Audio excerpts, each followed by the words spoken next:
Abbiamo iniziato per Eulalia. Ciao Monica. Ciao. 5, 4, 3, 2, 1. Iniziamo. Eulalia è seduta in riva ad un lago, tutta assorta nei suoi pensieri, finché all'improvviso inizia a volare uno stormo di anatre. E allora lei è come se iniziasse ad avere una specie di risveglio. Ti dà l'autorizzazione? Sì, mentre segue il volo delle anatre con questi occhi sgranati, dice, fa sì con la testa. Nome del progetto. Mi viene famiglia e travagli. Allora, le due cose in realtà a volte sono abbinate fra di loro, ok? Quindi un po' la famiglia che porta delle problematiche, degli obblighi, delle restrizioni, dei doveri, e altre volte, diciamo così, che possono anche essere separati, ok? Però l'idea è proprio che in questa parte della sua vita ci sono questi due elementi centrali, famiglia e travagli. Nome della sua PS. Cuore, Nome della sua PE. tufo.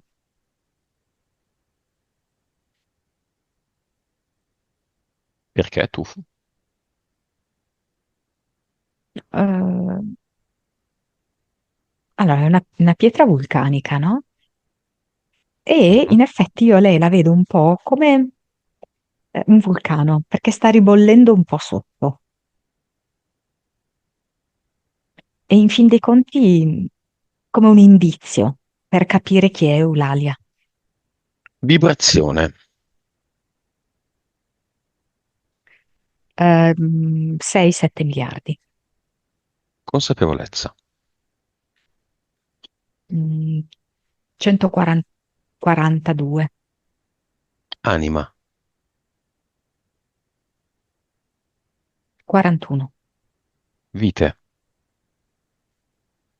1902, Cervello. 9,3, Suscettibilità ipnotica. 33. 3D.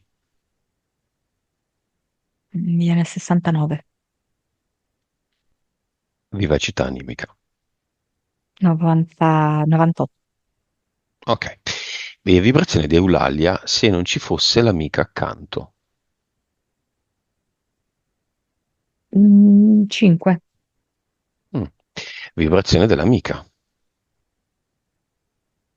13, Quindi l'amica l'aiuta, la sì, la supporta. condiziona. Mm? La supporta, sì. Entità eteriche nuove. Questa è la seconda sessione di Eulalia e la prima la trovate cercando Eulalia e il mio nome e cognome. Dunque, c'è un lombrico che è come se la volesse far stare un po' sottoterra. Oh, ok? Quindi come le volesse tenere nascoste alcuni aspetti della realtà. La volesse per certi aspetti far stare al buio. Poi c'è tipo una strega del secondo universo che tende a creare proprio una serie, come posso dirti, di incantesimi per confonderla, per metterle in sicurezza, titubanza proprio. Eh, c'è un gatto che le fa vivere delle esperienze in cui ci sono dietro delle persone che tendono ad essere, non so, come posso dirti, un po' furbe, un po' che si lavano le mani, un po' egoiste, che pensano solo al loro tornaconto.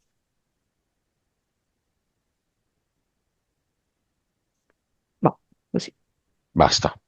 sì.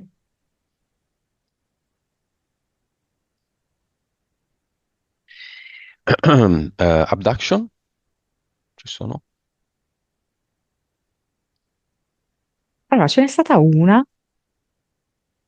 tipo, non so se lei ha dovuto prendere dei farmaci a un certo punto. come se avesse avuto un collasso da un punto di vista vibrazionale e c'è stata appunto la possibilità di questa abduction. Però altre significative non ne vedo. Entità mentali. Per come le vedo io sono tre. Una è brucia, l'altra è infedeltà e l'altra è croce perpetua. Brucia è come se questa entità mentale volesse produrle tutta una serie di pensieri e di relative emozioni collegate a questi pensieri che le creano proprio, non so come dirti, un'instabilità, un bruciore, un ribollire dentro, ehm, che sono preoccupazioni varie, che sono tormenti, che sono anche, non posso dirti, dei bruciori nel vero senso della parola, quando ti prendi un bruciore di stomaco, no? Mm. Un'acidità di stomaco, una cosa così. Mm? Come livello direi 4. Cioè, infedeltà è un'entità mentale che, a dispetto di quanto lei crede, la porta a fare e a subire delle infedeltà, intese come scorrettezze, intese come slealtà, intese come cose fatte alle spalle, non dichiarate apertamente. Ok? E questa è l'infedeltà. Mm? In realtà, alcune sono percepite dagli altri, ok? Cose che lei fa come infedeltà, anche se lei magari ritiene, no, io non sto facendo una scorrettezza a nessuno, ok? Mentre gli altri la vanno a recepire come una sorta di tradimento, come una delusione cocente. E lei a sua volta ne riceve. Eh, Livello? dunque, a volte 3, a volte 4. Croce perpetua. È questa entità mentale che non vuole farla stare tranquilla, per cui cerca proprio sempre di creargli cose che possono essere tormenti piuttosto che delle responsabilità, dei grattacapi, degli incarichi pesanti da gestire, poiché appunto lei non stia in pace e tranquilla. Poi, volendo, questo ha un risvolto positivo, ok? Però lei la vive ovviamente come una pena questa. Mm? E questa qui la vedo come livello 5. Impianti. C'è questa visiera davanti agli occhi che è come se le impedisse di vedere in maniera chiara le cose, in maniera limpida, trasparente, in tutta la loro completezza. C'è una specie di trapano sulla testa, per cui lei probabilmente ha anche un eccesso proprio di pensieri, di preoccupazioni, di domande. E poi c'è non so, come se fosse una specie di disco in zona addominale, che vuole proprio creare un po' di subbuglio, di disordine in questa zona qui. Mm. Poi non so se ha avuto qualche problema di circolazione alla gamba, è tipo come se ci fosse un tubicino a sinistra, comunque di instabilità, di fragilità alla gamba A, sinistra. a che livello della gamba? Allora, a me viene che è come se partisse dalla parte alta del ginocchio, passa dentro la coscia e arriva all'inguine.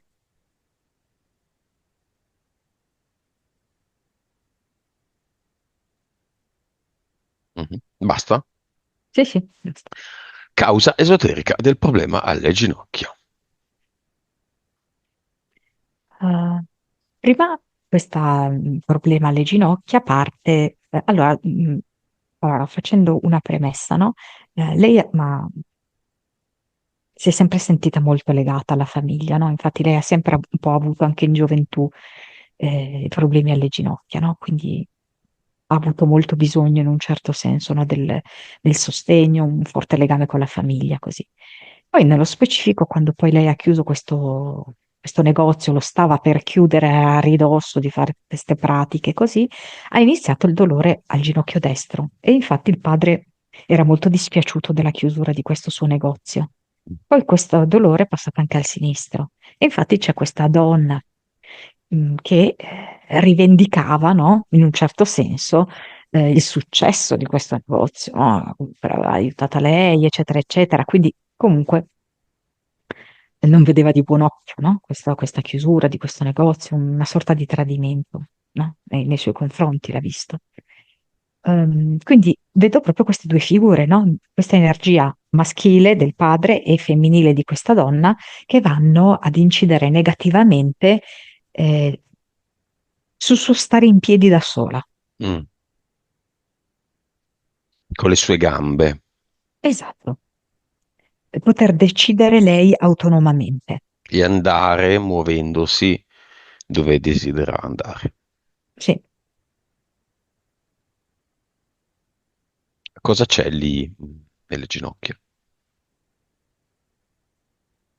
È come se ci fossero dei pugnali legati appunto a questo concetto di infedeltà, di tradimento, ok?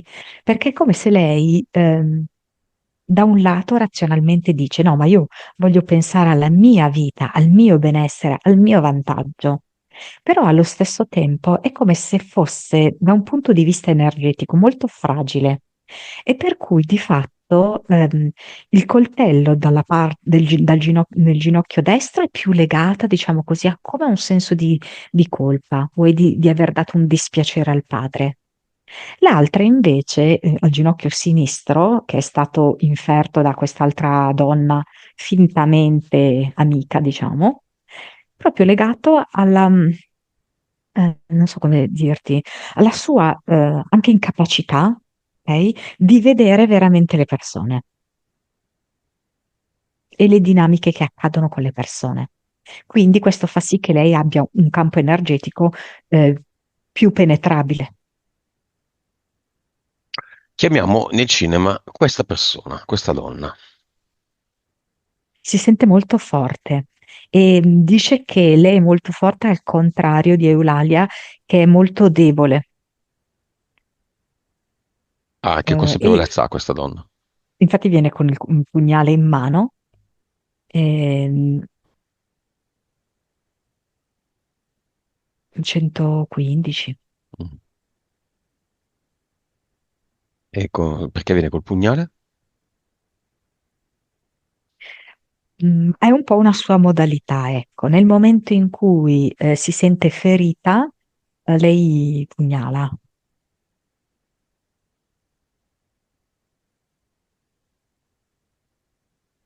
Chiamiamo la sua amica che è lì con lei. Sì, sì, sì, lei viene ovviamente anche con un mazzo di fiori, un bouquet molto colorato, proprio per togliere anche un po' di cupezza, magari, no? A questa immagine. Il marito. Ma il marito lo vedo un po' malandato, non so se lo è realmente oppure una strategia per indurla un po' a provare pietà, sai, no? Mm. Ad allungare un po' questa relazione, perché sembra ingessato, con la gamba ingessata. Tutti quelli della sua famiglia che vogliono venire. Sì, sì, la mamma, cioè, no?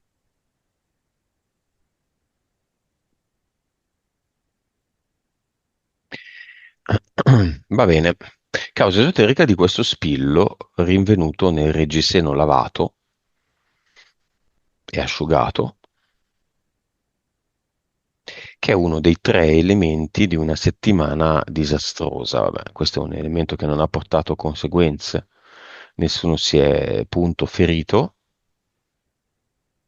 Vediamo innanzitutto la causa esoterica. Non so perché io la vedo focalizzata sul marito. Mm. Eh, perché quando tu mi chiedi la causa esoterica, in realtà in primo piano mi arriva questo incidente che ha avuto il marito, no? Per cui si è ribaltato il suo mezzo di lavoro. Mm,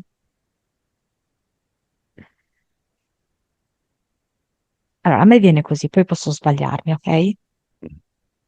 Come se lui... allora, già da tempo crisi fra di loro. Diciamo che lui, per come mi arriva, ha avuto come un'avventura. sentimentale, cioè no, più che sentimentale, fisica direi. Mm. Ehm, Lui è stato il primo tipo a sentirsi male per questa cosa, ok?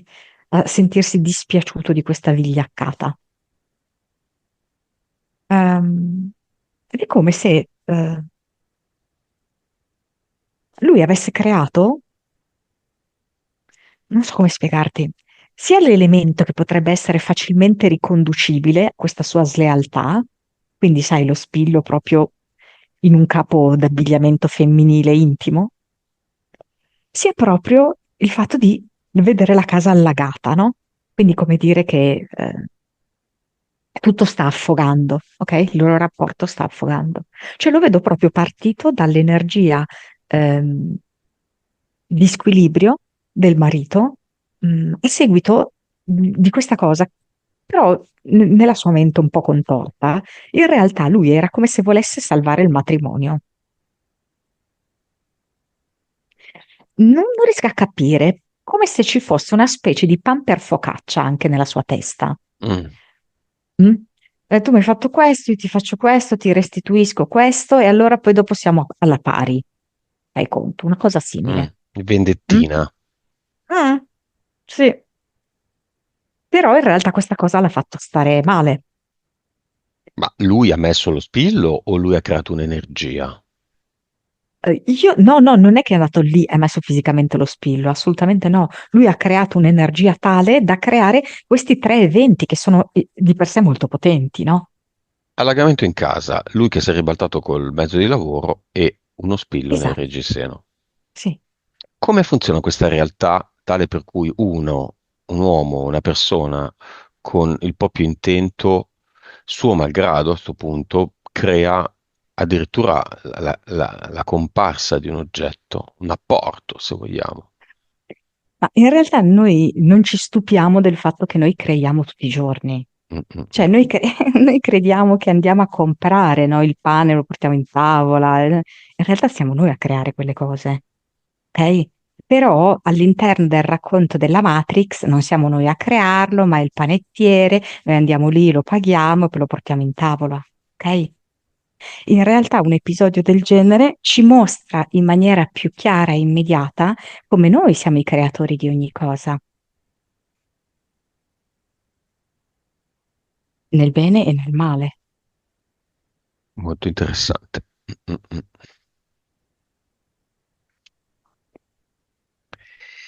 Va bene. Ehm, Negozio chiuso. Vedo lei che tira un sospiro di sollievo, hm?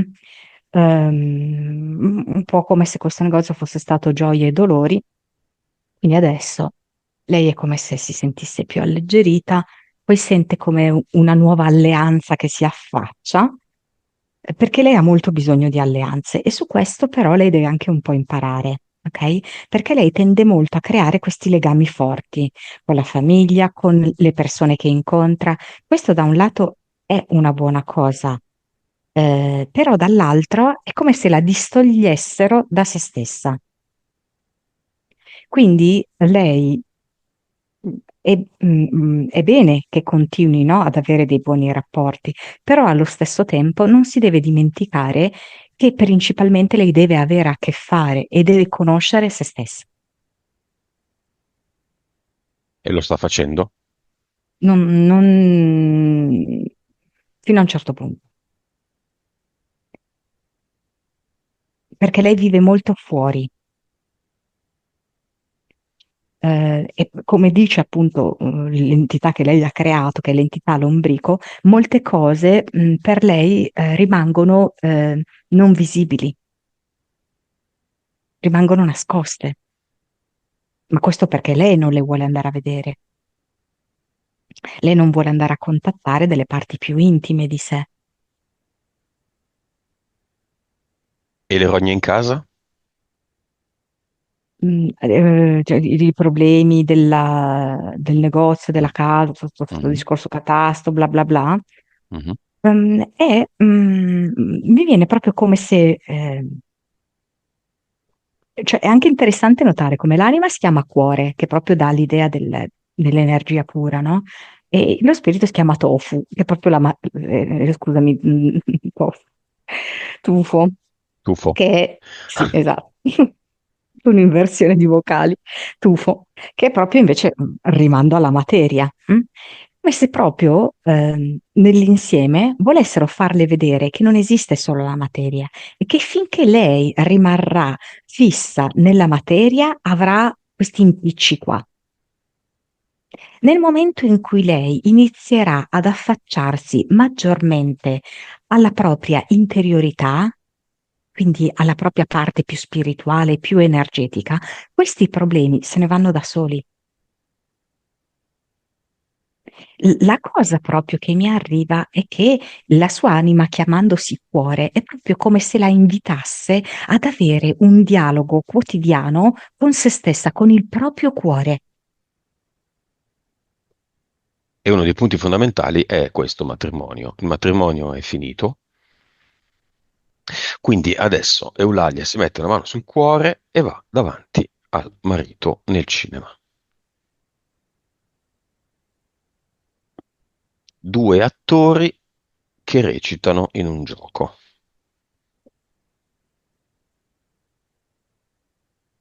Infatti, lei mettendosi la mano sul cuore dice: Io non sono quella che ti abbandona e tu non sei quello malato che ha bisogno, dipendente da questo rapporto. Gioco giochino. Ognuno dei due ha una personificazione, una rappresentazione del proprio cuore in mano a forma di cuore.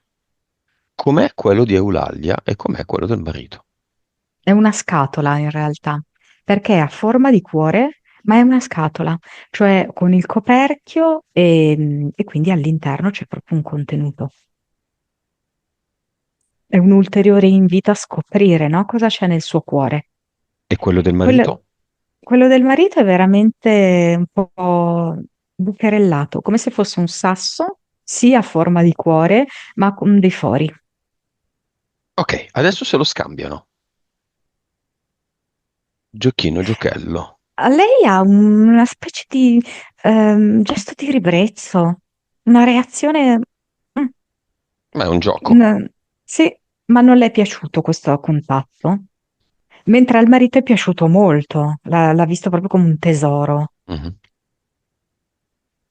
Si riscambiano per vedere com'è, ma Mm, possono rimanere così. sì. Però in un caso una può capire l'altro e l'altro può capire la prima. E infatti quello che percepisce Eulalia di suo marito, con con il suo cuore fra le mani, come se fosse un po' involuto, mi dice la parola? Mhm. Sì, può essere anche immaturo, ma mi viene proprio involuto, incompleto. E al contrario, il marito percepisce molta potenzialità, perché sollevando la scatola cuore, vede che all'interno ci sono molti gioielli preziosi e luccicanti. Mm. E perché non può essere valido anche per il marito questo? Chi ha scelto il marito? Il marito è come se avesse scelto di essere un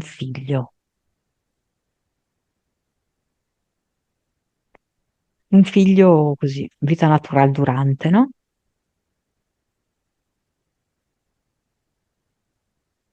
Ed è bene che loro non abbiano figli, così fa anche lui il figlio e lo farà sempre, lei non deve lasciarlo. E così farà sempre figlio, figlio, figlio. Ma questo ha fatto sì appunto che rimanesse involuto, no? Mhm. Ingabbiato nel ruolo di figlio.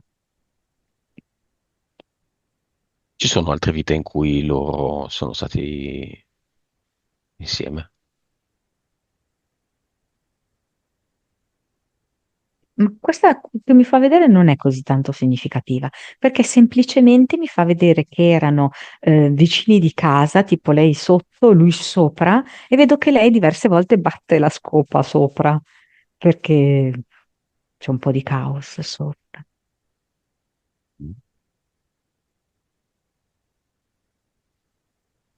Oppure? Qua dei volontari in un gattile, forse. E lui è come se già in questa vita la prende un po' sul lato, non so come dirti, della debolezza, della pietà, della sensibilità. Come se la convincesse ad andare a casa sua, a fare un po' ordine in casa, non so, così così.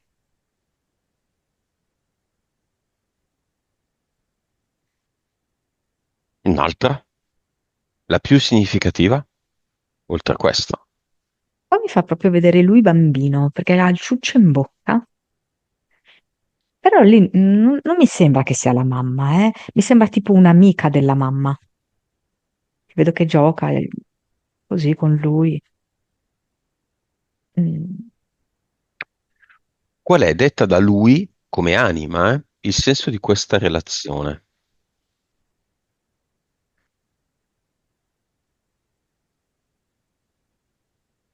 Intanto mi fa vedere che c'è molta disconnessione, fra lui e l'anima. Quindi di fatto è come se lui non percepisse tanto la voce della propria anima, ok? Quindi diciamo che l'anima mostra una direzione che è quella di evoluzione e di crescita, ma lui sceglie invece di dare ascolto a i bisogni della mente. Um, quindi in realtà mi fa vedere come per l'anima sia importante questo crash che lui avrà scossone, no? Mhm. Con Eulalia, perché suo malgrado lui si troverà di fronte a se stesso, davvero a se stesso. Stessa domanda, a Eulalia. Ma lei mi fa vedere che la scelta di questa relazione è avvenuta quando lei aveva un altro tipo di consapevolezza e Vero? non è proprio più compatibile ormai.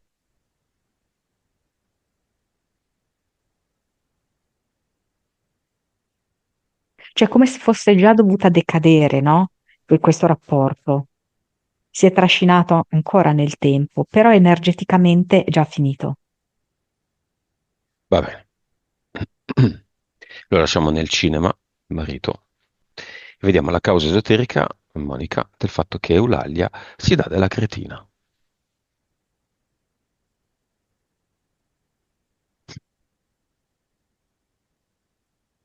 Ma E- vedi, questo è il primo atto di infedeltà che lei fa a se stessa.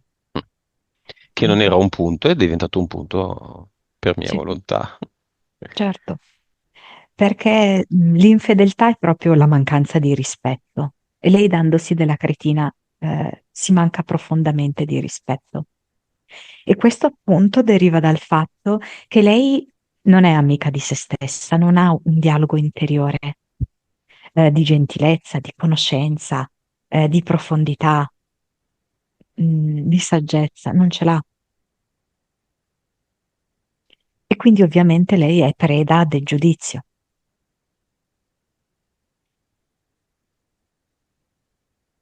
E la strega è molto contenta di questo, perché la strega glielo dice spesso che lei è una cretina. Andiamo nel cuore di Tufo, dentro, e proviamo a dire cretina. C'è un eco che rimanda indietro la parola. Sì. Come se venisse avvolta da una bolla questa parola ed espulsa fuori. Ok. E se invece di essere espulsa tornasse trasformata? Però cretina mi fa vedere che c'è la parola rete. Mm.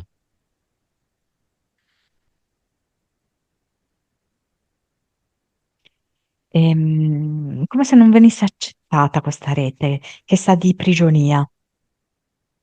Ed in effetti, in parte, esprimendo questo, Eulalia lo dice, no? Che lei è imprigionata.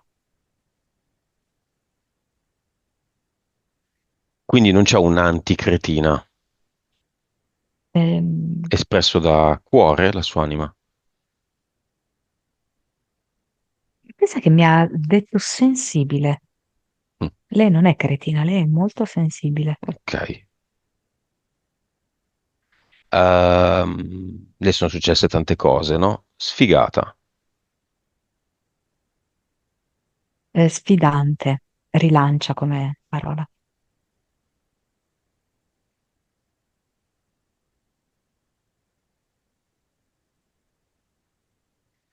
Disperata. Non so perché adesso mi viene ricercatrice. Alla disperata ricerca della fiamma. Eh, forte solitudine, cioè come se in realtà all'interno dello stare da sola trova la sua forza.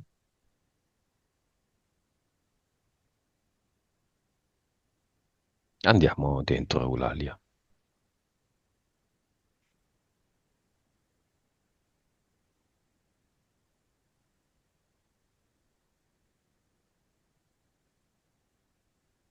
Proprio nel corpo fisico,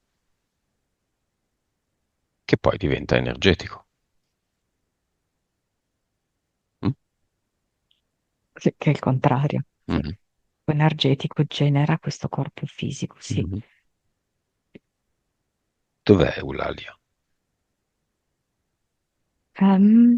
Mi dà proprio questa zona così, intestinale, addominale, come se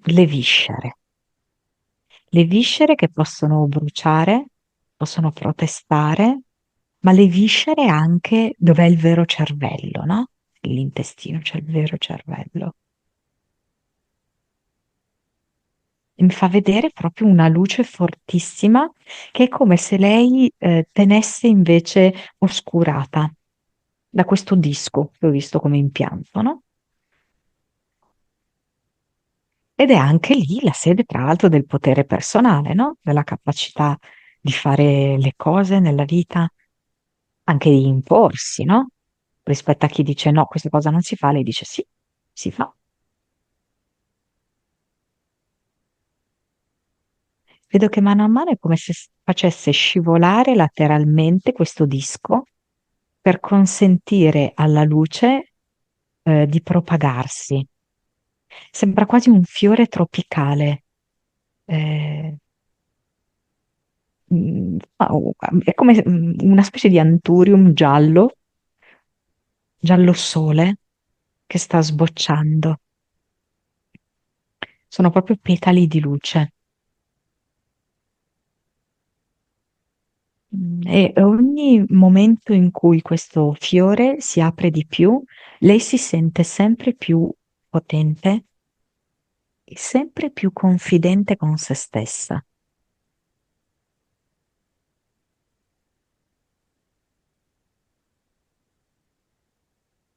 Sente che può e sente che ha il diritto di essere felice, sente che ha il diritto e il piacere di sapere chi è davvero.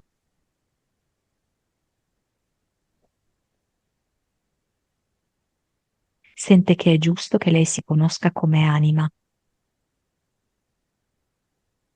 con un potere infinito, con una sorda gioia di vivere.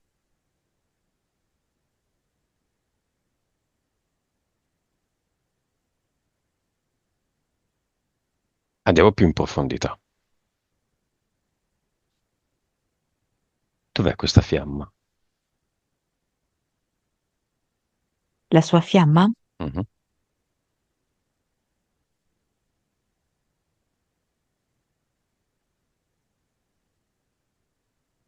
Mm. Ah, mi fa vedere come se fosse fossimo in centro, nella zona centrale. E mi fa vedere che, mm, non so se è che si incontrano in un punto di passaggio che può essere tipo un'edicola, un bar, comunque in centro, perché c'è tanta gente, c'è confusione.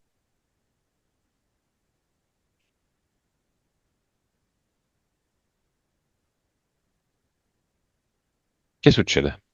delle strade, tipo non so se sia un mezzo di superficie che sta passando lì così.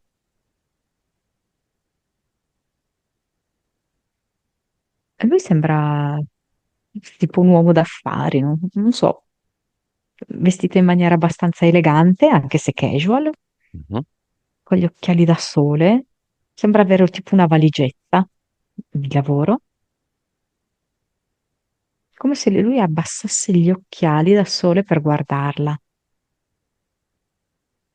E lei in quel momento dice: No, ma mannaggia, ma potevo proprio oggi che non mi sono sistemata a dovere. E invece lui è rimasto proprio colpito da lei anche per questo. Mhm. Monica, cos'è la fiamma? Il salvatore, la Ah soluzione. no, ah no, no, no, no, no. Ah no. È come se mi facesse vedere che è uno degli anelli di questa catena, uno degli anelli principali e più vicini alla sorgente. È un po' un anello speciale perché me lo fa vedere con una luce particolare e con un fiore attaccato.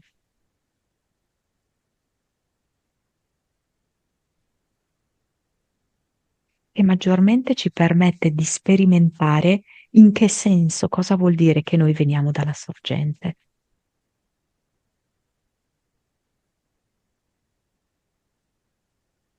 Ed è questo quello che vuole Eulalia. Mm. Allora, in principio lei voleva fare bene, avere una vita tranquilla, però adesso è come se stesse espandendo la sua coscienza ed effettivamente vuole andare oltre i limiti consueti della sua vita e quindi andare anche a conoscere cosa c'è oltre, quindi vicino alla sorgente. Beh, deve fare un cammino. Dove c'è un cammino c'è un sentiero. Sì. Come vedi questo sentiero? Allora, in una prima parte me lo fa vedere come una trave di quelle delle ginnaste, di ginnastica artistica. Poi però invece mi fa vedere che, quindi probabilmente la prima parte è un po' più di equilibrio, un po' più di difficoltà, di abilità, invece poi mano a mano è come se diventasse più naturale, si allarga e diventa un sentiero, sì, fatto di sassi, ma decisamente più semplice da percorrere. Poi di nuovo cambia, c'è come una strettoia e c'è un ponte da superare. Lei dov'è adesso? Lei è prima All'inizio. della trave, ancora deve salire sulla trave.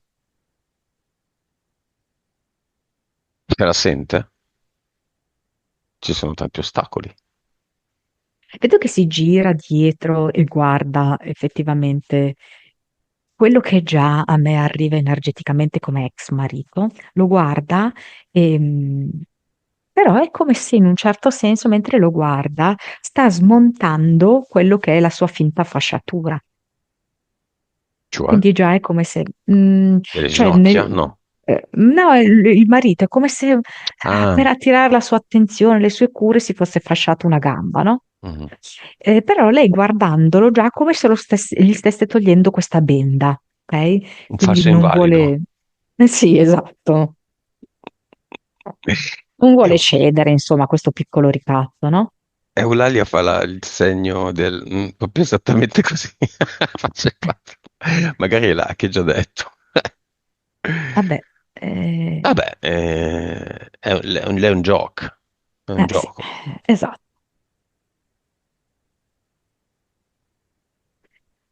Mm, Esiste, Monica, in un universo parallelo,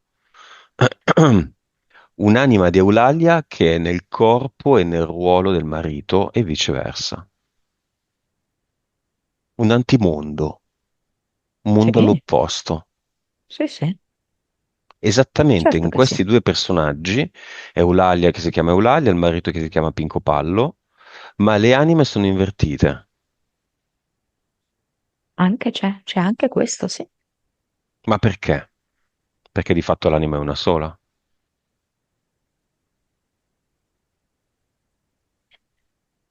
In una prospettiva più elevata, sì, l'anima è una sola. Mm. Poi noi abbiamo delle anime individuali, diciamo, però è un'unica cosa, certo.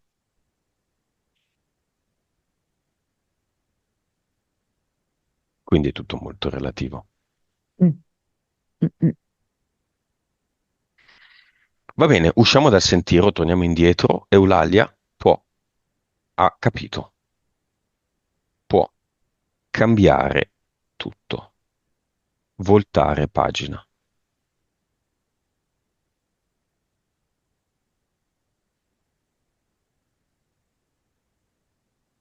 Sì. Come lo fa? Lei adesso si sta... Allora, inizialmente voleva andare al cluster con l'amica, poi è come se le avesse detto, grazie, vado da sola. E vedo che marcia verso il cluster. Ed è un po' particolare, nel senso che è come se ci fossero delle macerie, un terremoto c'è stato nel suo cluster, tutto quanto è collassato. Ci sono anche delle frecce infilate a terra, un gran caos comunque. Mm, Lei dice che adesso se la sente di avere un vero ordine, un vero equilibrio, e per cui senza troppe esitazioni sceglie di buttare tutte queste caotiche macerie dentro un portale definitivo. Lo fa? Sì, sì, sì. E mette come una specie di, come posso dirti, una stella, però una stella come se fosse una medaglia. Mm? E questo è il suo ad eternum. Sentì di aver fatto questo tipo di conquista. Per lei è veramente una grande conquista.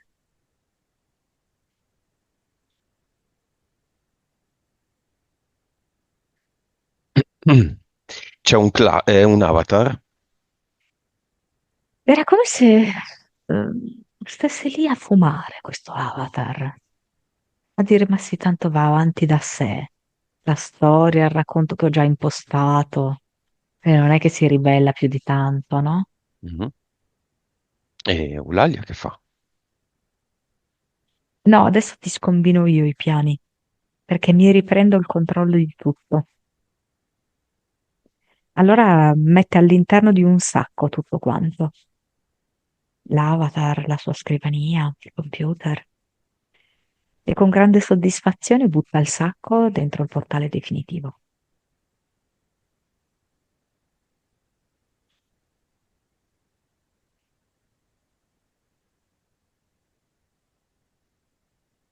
Ok.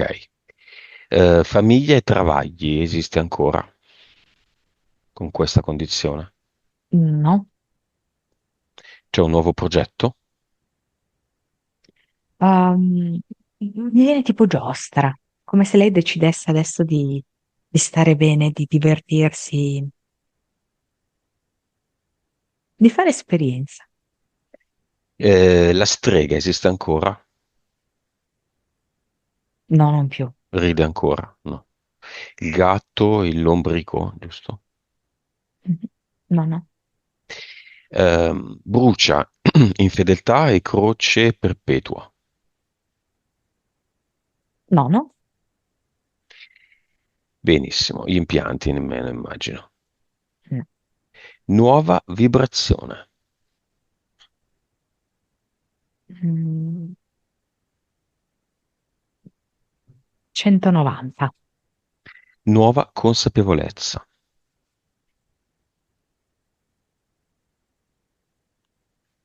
162,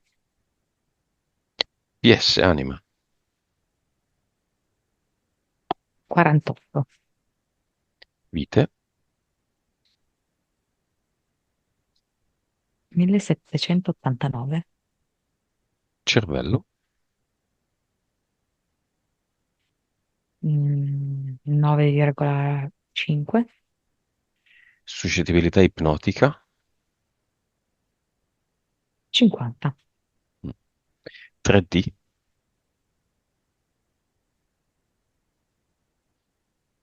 46.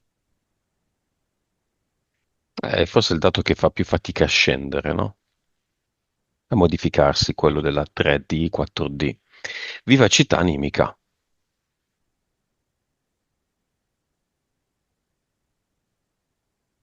Mm. Mi dà sia 99 che 100. Ok, occorre rimboccarsi le maniche. È così? Eh sì, sì, sì, Su tutti i fronti. certo. Qual è il primo fronte a cui si dedica? In primis è se stessa, perché la forza proviene da dentro di lei e l'unico modo per coltivare la sua forza è di stare con se stessa, di parlare con se stessa, di ascoltare se stessa. Poi si sentirà proprio inondata da una forza per poter affrontare il marito, senza repliche. E poi vedrà che si allentano, diciamo così, le problematiche relative al catasto, all'immobile, diciamo. Ok. E la fiamma? La fiamma è come se mi dicesse che ha bisogno di almeno 6 mesi con se stessa.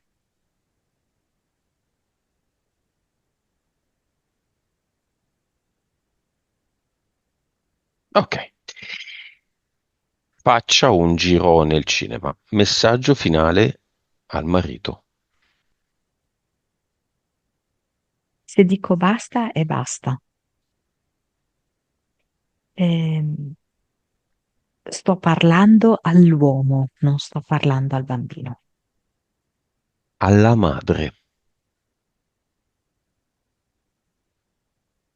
Ah, oddio, ricoveri, in che senso? Ehm, c'è il momento di dire grazie, il momento di dire prego. Ehm, Adesso scelgo di abbracciarti. Alla donna dello spillo. Molto preziosa per Eulalia. Io a posto suo la ringrazierei per aver accettato questo compito. Infatti, Eulalia prende in mano questo spillo e questo spillo è scintillante. E lei dice a questa donna è molto prezioso. All'amica. Un'altra esperienza insieme, particolarmente potente.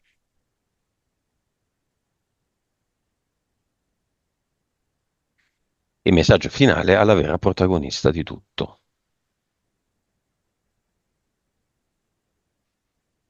Vedo che lei è contornata da una serie di fiori, fiori di ciliegio, fiori d'arancio. Ehm, C'è anche proprio il profumo della frutta dei fiori. E lei dice: Mi sento sbocciare, mi sento esaltata, come se sentissi un profumo rivitalizzante. E in effetti io mi sento così, come se avessi una nuova vita, una nuova consapevolezza. Ed è così. Il cielo è azzurro e le nuvole che verranno saranno solo opportunità per me. Ricomincio da qui e avverto la meraviglia. È sempre sensibile Eh, Sensibile con discernimento.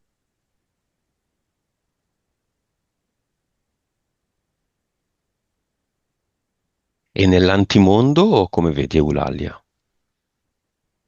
Nell'antimondo è lui. Sì, esatto, quindi è proprio come se fosse sottosopra, quindi a testa in giù. È lui che fa nell'antimondo dopo questa sessione. Dopo questa sessione vedo che inizia a roteare per provare ad assumere una posizione in cui la testa è sopra. Mm. Che significa? Ehm, che è come se provasse ad avere un'evoluzione anche da quella parte lì, Ma, pur avendo l'anima del marito. mm, sì, ma nell'antimondo lei è il marito, è dentro il Esatto, corpo del marito. esatto. Allora, noi non è che siamo solo anima, noi siamo anche corpo e siamo anche mente. Ok? Quindi lei ha il corpo e la mente del marito. Mhm, In questa vita qua il corpo e la mente del marito prendono il sopravvento completo e l'anima viene messa a tacere. Lei dotata nell'antimondo di quell'anima, ma quel corpo e quella mente in realtà era soggiogata anche lei. mhm. Ok? Però mano a mano, grazie a questa esperienza, ruota e cerca di, con questo movimento proprio, di liberare maggiormente l'anima che possa comunicare di più con il corpo e con la mente. Va bene, immagine finale. Nel mondo, non nell'antimondo. Come vedi Eulalia? E cosa fa? E cosa fa? Come se uscisse da una ruota. Lei era un po' in qualche modo imprigionata all'interno di questa ruota, con le braccia divaricate, le gambe divaricate, ma di fatto ruotava, quindi era sempre quello, no? Il verso della sua vita, quindi le esperienze un po' si ripetevano anche se in forme diverse. Adesso esce da questa ruota ed è come se si sentisse libera, vedo che si massaggia i polsi, si massaggia le ginocchia e dice, ecco perché mi sentivo così rigida. Ok, abbiamo finito. Disconnettiti da tutto e tutti.